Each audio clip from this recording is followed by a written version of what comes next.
Hi! Hello! Welcome back to my channel passion cakes. నేనైతే నా ప్యాషన్‌ని follow అవుతున్నాను. మరి మీరు ఇదొచ్చేసి కోవా కేక్ అండి. కోవా కేక్ అంటే యాక్చువల్‌గా కేక్‌లో కాకుండా నేను ఫిల్లింగ్‌లో కోవా యాడ్ చేస్తాననమాట. ఇప్పుడైతే ప్రాసెస్‌లోకి వెళ్ళిపోదాం. ఇప్పుడైతే ఇది ముందుగా స్టవ్ మీద పెట్టలేదండి. ఈ బాండీలో నేనైతే పావు కప్పు మిల్క్, తర్వాత హాఫ్ కప్పు మిల్క్ పౌడరు, పక్కనే చూస్తున్నారు గదండీ! ఎవ్రీడే మిల్క్ పౌడరు అదైతే ఒక హాఫ్ కప్పు, తర్వాత ఒక టేబుల్ స్పూన్ వచ్చేసి నెయ్యి, ఘీ ఈ 3 యాడ్ చేసి ముందుగా లంప్స్ లేకుండా బాగా మిక్స్ చేసుకున్న తర్వాత స్టవ్ మీదకైతే షిఫ్ట్ చేయాలన్నమాట. ఇవన్నీ కూడా ముందే స్టవ్ మీద పెట్టేసి కలపొచ్చా అని అడుగుతారు. కలపొద్దండి. ఎందుకంటే లంప్స్ ఫార్మ్ అయితాయి. కాబట్టి ముందుగా స్మూత్‌గా మిక్స్చర్ అంతా కలిసేలాగా కలుపుకున్న తర్వాతనే మనమైతే స్టవ్ మీద పెట్టేసుకోవాలి. అది కూడా లో ఫ్లేమ్‌లో పెట్టేసి కలుపుతూ ఉండాలన్నమాట. మనకు కోవా కన్సిస్టెన్సీ వచ్చే వరకు గూడా. ఓకేనా అండి? ఈ కోవా అంతా నేను ఫిల్లింగ్‌లోనే వాడతానండి. మళ్ళీ కేక్‌లో అంటే కేక్ బ్యాటర్‌లో అయితే ఏం మిక్స్ చేయను. ఆ విధంగా కూడా చేసుకోవచ్చు. కాదనేం లేదు కానీ, మళ్ళీ ఓవర్ అయిపోతుంది గదండీ! కేక్‌లో తర్వాత ఫిల్లింగ్‌లో అలాగా అయితే ఎక్కువైపోతుంది. తర్వాత ఇది కూడా క్రీమ్‌తో ఫినిషింగ్ ఇస్తాం కాబట్టి, మనకి ఇది ఫిల్లింగ్‌లో వేసినా కూడా చాలా యమ్మీగా ఉంటదనమాట. కస్టమర్ అయితే చాలా, చాలా, చాలా హ్యాపీగా ఫీలయ్యారు. అసలు టేస్ట్ అయితే ఆసమ్ ఉందని మరీ చెప్పారనమాట. కొత్తగా హోమ్ బేకర్స్ ఎవరైనా చేస్తున్నట్టయితే ప్లీజ్ ఈ రెసిపీని మాత్రం ఒక్కసారి ట్రై చేయండి. ఓకేనా అండి. ఇప్పుడైతే లో ఫ్లేమ్‌లో పెట్టేసి ఈ విధంగా అయితే కలిపేస్తున్నాను చూడండి. ఈ కోవా అయ్యే లోపల మీకు ఇంకొక మ్యాటర్ చెప్తానండి. అదేంటి అంటే ఎందుకు మేడం కోవా ఇంట్లో కాకుండా బయట దొరికింది వాడొచ్చు కదా! అంటే దొరికితే మాత్రం వాడండండి. మీకు ఆల్రెడీ నేను చెప్పిన విధంగా మేముండేది చాలా remote area. I mean Srisailam dam west అని చెప్పాను గదా! మాకిక్కడ స్వీట్ షాప్స్ కానీ రెడీమేడ్‌గా స్వీట్స్ కానీ ఏమీ దొరకవండి. యాక్చువల్‌గా అయితే నేను 1 కేజీ రసమలై కేకొస్తే కూడా ఆర్డర్ తీసుకోలేదనమాట. ఎందుకు అంటే 1 అవర్‌లో చేయమన్నారు. 1 కేజీ రసమలై కేక్ కావాలన్నారు. రసమలై చేయాలి అంటే కొంచెం స్వీట్ ప్రిపరేషన్‌కి టైం పడుతుంది గదండీ! ఆ విధంగా అయితే ఆర్డర్ కూడా క్యాన్సిల్ అయిపోయిందనమాట. పర్వాలేదు. కాకపోతే ఇంకొక ఆప్షన్ ఏమిచ్చానంటే ఈ కోవా కేక్ ఇచ్చాననమాట. కోవా మాత్రం మనకి ఇన్‌స్టంట్‌గా ఈ విధంగా ఒక 5-10 మినిట్స్‌లో అయితే రెడీ అయిపోతుందండి. అదే మళ్ళీ మనకి రసమలై గానీ, గులాబ్ జామున్ గానీ కొంచెం టైమ్ టేకింగ్ అనమాట. అందుకోసం కూడా నేనేం చెప్తానంటే ఎవరికైనా కొత్తగా ట్రై చేయాలి, కాస్ట్ ఎక్కువైనా పర్వాలేదు అన్న వాళ్ళకి ఈ విధంగా కోవా కేక్ అయితే ట్రై చేయమని చెప్తాననమాట. చూసారు గదా! మనకైతే అదంతా స్వీట్ అంతా గూడా ఇందులో షుగర్ ఎలాంటిది కూడా యాడ్ చేయలేదు చూడండి. ఇది స్వీట్‌లెస్ కోవా అనమాట. ఇదంతా గూడా ఒక బౌల్‌లోకి తీసుకొని చల్లారబెట్టుకున్నాననమాట. అలాగే బాండీలో వదిలేస్తే ఏమవుతుందంటే అడుగంటేస్తది. కాబట్టి తీసేసాను. తర్వాత కేక్ మాత్రం వెనిలానేనండి. కాపోతే మనకిక్కడ కొంచెం డిఫరెన్స్ ఏంటి అంటే విప్పింగ్ క్రీమ్‌లో కొన్ని యాడ్ చేసుకోవాల్సుంటది. ఇంకొకటి డ్రై ఫ్రూట్స్ కూడా మన దగ్గర అవైలబుల్‌గా ఉన్నవి ఈ విధంగా అయితే కట్ చేసి పెట్టుకోవాలి. నేనిక్కడ బాదాము, ఆహ్, గుమ్మడి గింజలు, తర్వాత జీడిపప్పునైతే కట్ చేసి పెట్టుకున్నాను. ఒక ట్విస్ట్ ఏంటంటే ఈ విప్పింగ్ క్రీమ్‌లో కొంచెం మిల్క్ పౌడరు దీనికి కొలతేం లేదండి. ఒక 2-3 టేబుల్ స్పూన్స్ వరకు యాడ్ చేసుకోవచ్చు. మనకి జస్ట్ ఐస్ క్రీమ్ మనకి కుల్ఫీ ఐస్ క్రీమ్ గానీ, అమూల్ ఐస్ క్రీమ్ తిన్న ఫీలింగ్ వస్తుందండి. చాలా యమ్మీగా ఉంటుంది టేస్ట్ అయితే. ఇది కుల్ఫీ అనుకోవాలో, మావా అనుకోవాలో, అన్ని మిక్స్ అనుకోవాలో తెలీదు. కాపోతే టేస్ట్ మాత్రం ఆసమ్‌గా ఉంటది. ఒక్కసారైతే నా మాట విని ఎవరికైనా కస్టమర్ కోసమైనా, లేదు ఇంట్లో వరకైనా ఒక్కసారి ట్రై చేసి చూడండి. చాలా సింపుల్‌గా అయిపోతుంది. వేరే చాలా చూసాను గానీ ప్రాసెస్ ఎక్కువైపోతుందనమాట. ఓకేనా? ఇప్పుడైతే ఒక్క డ్రాప్ యెల్లో కలర్ యాక్చువల్‌గా ఉంటే కేసరి కలర్ ఉంటది గదండీ! మనకి కుంకుమ పువ్వు పాలు కలిపిన కలర్ ఉంటుంది జూడండి. అదున్నా అదైనా వేసుకోవచ్చనమాట. అది ఆప్షనల్. ఇప్పుడు నేనేమేం వేసానంటే ఇలాచీ పౌడరు, తర్వాత మిల్క్ పౌడరు, ఒక్క డ్రాప్ యెల్లో కలర్ అయితే యాడ్ చేసేసాను. ఈ విధంగా మనకి హాఫ్ వైట్ కలర్‌కైతే వచ్చేస్తుందండి క్రీమ్ అంతా గూడా. మన క్రీమ్ గూడా ఏం మెల్ట్ అవ్వదండి. ఇవన్నీ వేసినా కూడా. ఎక్కడా గూడా నేను షుగర్ అయితే ఎక్స్‌ట్రా యాడ్ చేయలేదండి. ఎందుకు అంటే మనం కేక్‌లో ఎలాగో షుగర్ సిరప్ అయితే యాడ్ చేస్తాం కాబట్టి, నేను కోవాలో కూడా యాడ్ చేయలేదు. యాక్చువల్‌గా ఇప్పుడు అందరికీ కూడా కొంచెం మైల్డ్ స్వీట్ అంటేనే ఇష్టపడుతున్నారు గాబట్టి నేనైతే షుగర్ యాడ్ చేయలేదు. మీరు కావాలనుకుంటే షుగర్ కూడా యాడ్ చేసుకోవచ్చనమాట. ఇదైతే షుగర్‌లెస్సే. ఓన్లీ మిల్క్ పౌడరు, ఘీ తర్వాతొచ్చేసి మిల్క్ అంతే. చాలా బాగా ఉందని మాత్రం మంచి ఫీడ్‌బ్యాక్ అయితే వచ్చింది. అసలు కస్టమర్ ఆర్డర్ ఇచ్చేప్పుడు డౌట్‌గా ఇచ్చారు గానీ, తిన్నాక మాత్రం ఒక 10 మినిట్స్ పొగిడారనమాట. అంత బావుందన్నారు. ఓకేనా. ఇప్పుడైతే కోవా ప్లస్ డ్రై ఫ్రూట్స్ అయితే యాడ్ చేశానండి. మళ్ళీ సెకండ్ లేయర్ కూడా పెట్టి షుగర్ సిరప్ అయితే యాడ్ చేసి సేమ్ ప్రాసెస్ రిపీట్ చేస్తున్నాననమాట. మళ్ళీ కోవా, డ్రై ఫ్రూట్స్ అయితే యాడ్ చేసేసి టాప్ లేయర్ కూడా పెట్టి షుగర్ సిరప్ అయితే వేశాననమాట. మొత్తం ఇదే క్రీమ్‌తో అయితే ఫినిషింగ్ ఇచ్చేసాను. డిజైన్ కూడా చేసేసాను.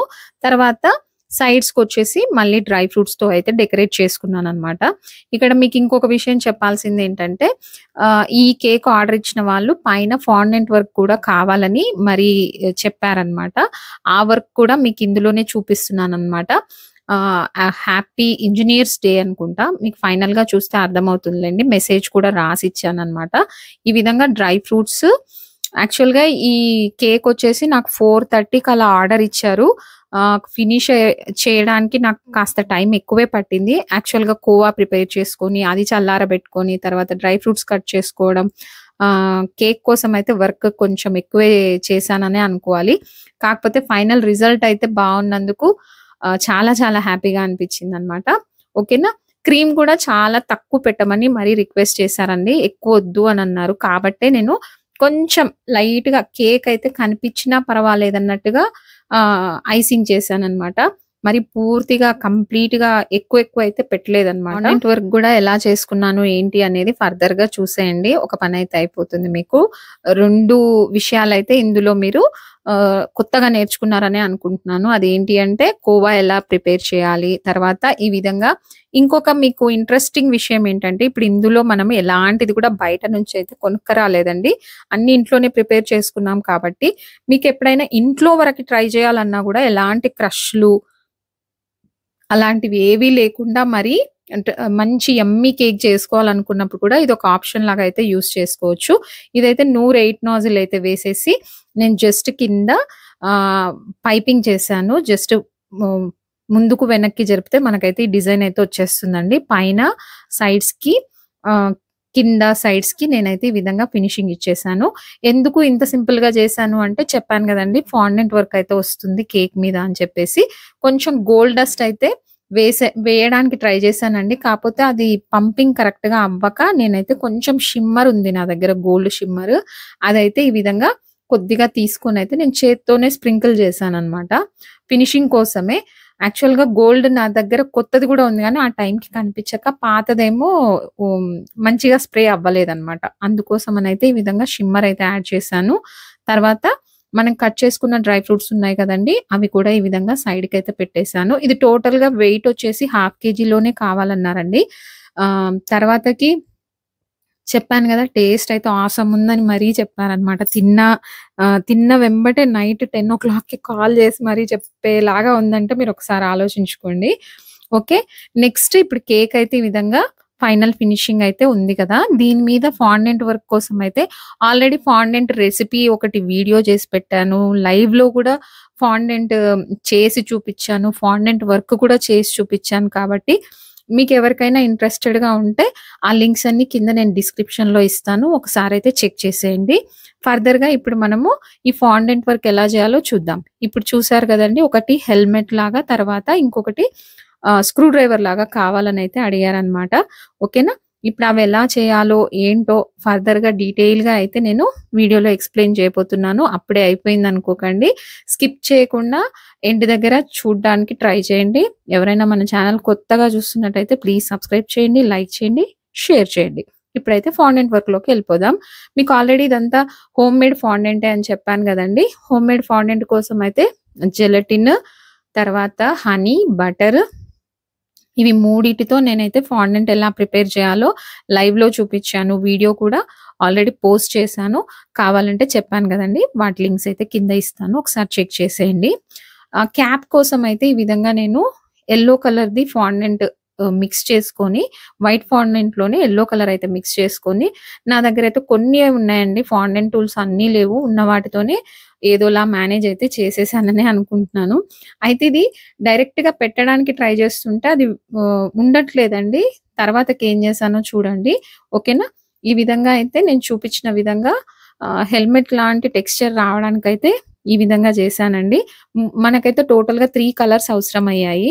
నా దగ్గరైతే ఫాండెంట్ గమ్ లేదండి.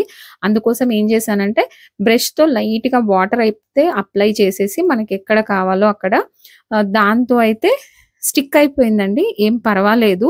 మనకి ఫాండెంట్ గమ్ లేనప్పుడు ఈ విధంగా అయితే వాడేయొచ్చనమాట. తర్వాతకి ఒకటి ముందు రౌండ్ బాల్ చేసుకున్నాను. తర్వాత సెంటర్‌లో సైడ్స్‌కి నేను చూపించిన విధంగా అయితే ఫాండెంట్‌ని చిన్నగా రుద్దేసైతే పెట్టేసాననమాట. హెల్మెట్ షేప్ కోసం అయితే ముందుగా అదే యెల్లో ఫాండెంట్‌నైతే ఈ విధంగా నా దగ్గర రోలింగ్ పిన్ గూడా లేదనమాట. ఫాండెంట్ రోలింగ్ పిన్ వేరే ఉంటుంది. అది కూడా లేదు. నా దగ్గరున్న డవల్‌తోనే ప్లాస్టిక్ డవల్‌తోనే ఈ విధంగా అయితే రోల్ చేసేసి, తర్వాత ఆ హెల్మెట్ దగ్గర మనకు ఆ హెల్మెట్ షేప్ రావడం కోసం అయితే ఆ గ్రూవ్స్ దగ్గర కొంచెం షేప్ చేయాలండి. నా దగ్గరున్న టూల్స్‌తో ట్రై చేశాను. దానికన్నా నా వేలుతోనే నీట్‌గా షేప్ అయిందనే అనుకుంటున్నాను. తర్వాత ఈ విధంగా దాన్ని క్యాప్ షేప్‌లోకి కరెక్ట్‌గా కట్ చేయడానికైతే ట్రై చేశాననమాట. అంతే. ఓకేనా? మీకు అర్థమైందనే అనుకుంటున్నాను. సింపుల్‌గానే చేశానండి. కాపోతే కొంచెం ఫినిషింగ్ రావడం కోసం అయితే కొంచెం టైం పట్టింది. తర్వాత మనం చేసిన గ్రూవ్స్ అన్నీ కరెక్ట్‌గా కనిపించడం కోసం ఇంకొక సపోర్టింగ్ అనుకోండి, తర్వాత ఎఫెక్ట్ కోసం అనుకోండి. ముందు గూడా ఒక చిన్న దారంలాగా ఫాండెంట్‌తోనే చేసేసి దానికి ముందు సైడ్ అప్లై చేశాను. ఆ విధంగా అయితే మనకి హెల్మెట్ లాంటి టెక్స్చర్ అయితే వచ్చేసిందనమాట. ఫాండెంట్ గూడా ఇంట్లోనే చేశాను గాబట్టి చాలా టేస్ట్ బావుందని మాత్రం మంచి ఫీడ్‌బ్యాక్ అయితే వచ్చిందండి. ఎవరైనా ఫాండెంట్ వర్క్ వర్క్ అంటే ఎక్కువ ఫాండెంట్ కొనలేని వాళ్ళు తర్వాతకి చెప్పాను గదండీ! యాక్చువల్‌గా అయితే నేను రెడీమేడ్ ఫాండెంట్ తెప్పిచ్చాను. కాపోతే అది నాకు చాలా రోజులైతే రాలేదు. ప్లస్ గట్టిగా అయిపోయిందనమాట. ఇంకా లాభం లేదని చెప్పేసి హోమ్‌మేడ్ ఫాండెంట్ అయితే నేర్చేసుకున్నాను. స్క్రూ డ్రైవర్ కోసం ఏం లేదండి. ఇప్పుడు నేను చూపిస్తున్నట్టుగా ఒక సిలిండర్ లాగా చేసేసుకొని మధ్యలో మనకి ఆ షేప్ రావడం కోసం అయితే వేలుతో నొక్కేసి తర్వాత స్క్రూ డ్రైవర్ కోసం ఉండే గ్రూవ్స్ లాగా నేనైతే ఇంప్రెషన్స్ ఇచ్చేసాను. తర్వాత స్క్రూ డ్రైవర్ పెట్టడం కోసం అయితే వైట్ ఫాండెంట్‌లోనే ఒక్క డ్రాప్ బ్లాక్ అయితే యాడ్ చేసుకున్నానండి. అది ఇంకొంచెం లైట్‌గా వచ్చుంటే బావుండేది. కొంచెం డార్క్ ఎక్కువైపోయిందనిపించింది. ఇంకా దాంతోనే ఏదో విధంగా అయితే మేనేజ్ చేసేసాను. దానికెలా స్టిక్ చేయాలో అర్థం కాలేదు నాకు ఫస్ట్. తర్వాతకైతే ఈ విధంగా ఒకటి పెద్ద టూత్ పిక్ లాంటిది తీసుకొనైతే దాంట్లో ఇన్సర్ట్ చేసేసి నేనైతే స్క్రూ డ్రైవర్‌కి లోపల ప్లేస్ చేశాను. అయితే నేను చేసిన మిస్టేక్ ఏంటంటే కొంచెం పొడవుగా పెట్టాననమాట. స్క్రూ డ్రైవర్‌కి స్టిక్ ఉంది గదండీ! అది పొడవుగా పెట్టాను. అది కేక్ కోసం అంటే వాళ్ళు లేట్‌గా కట్ చేసుకుంటామన్నారనమాట కేకు. అంతవరకైతే ఇది సేఫ్‌గా ఉంటుందో లేదో అని కొంచెం టెన్షన్ ఫీల్ అయ్యాను. ఇంకొక విషయం ఏంటంటే ఇంత పొడవుగా ఉండేసరికి నేను సెపరేట్‌గా ఇచ్చానండి ఫాండెంట్ వర్క్. వాళ్ళు లేట్‌గా కట్ చేసుకుంటామన్నందుకు ఫాండెంట్ వర్క్ అయితే వేరే బాక్స్‌లో పెట్టిచ్చాననమాట. ఆ వీడియో అంతా నేను షూట్ చేయలేకపోయాను. ఓకేనా? ఆ బాక్స్‌లో పట్టట్లేదని లాస్ట్ మినిట్‌లో అయితే కొద్దిగా తుంచేసానండి టూత్ పిక్‌ది. ఇంకొంచెం చిన్నగా అయితే చేసి పెట్టేసాను. మిగతా ఫాండెంట్ అయితే ఈ విధంగా నేను హోల్ లేని పైపింగ్ బ్యాగ్ చూసుకొని ఎయిర్ టైట్ లాగా పెట్టేసుకొని లోపలైతే పెట్టేసాను. ఈ విధంగా మనకైతే రెడీ అయిపోయింది. మెసేజ్ కూడా నాకు కేక్ మీద కొంచెం ఎక్కువే పెట్టారనమాట.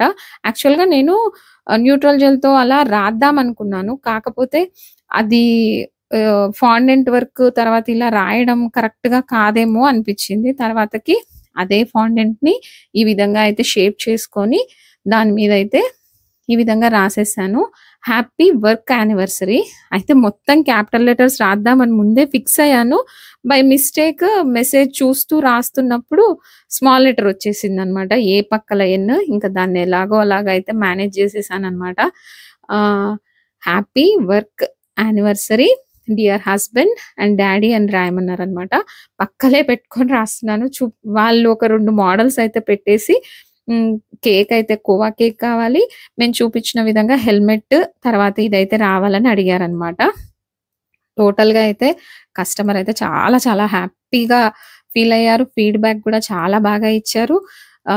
నేను చాలా హ్యాపీగా ఫీల్ అయ్యాను. ఎందుకంటే పడ్డ కష్టమంతా మర్చిపోయే విధంగా ఫీడ్‌బ్యాక్ వచ్చినందుకు.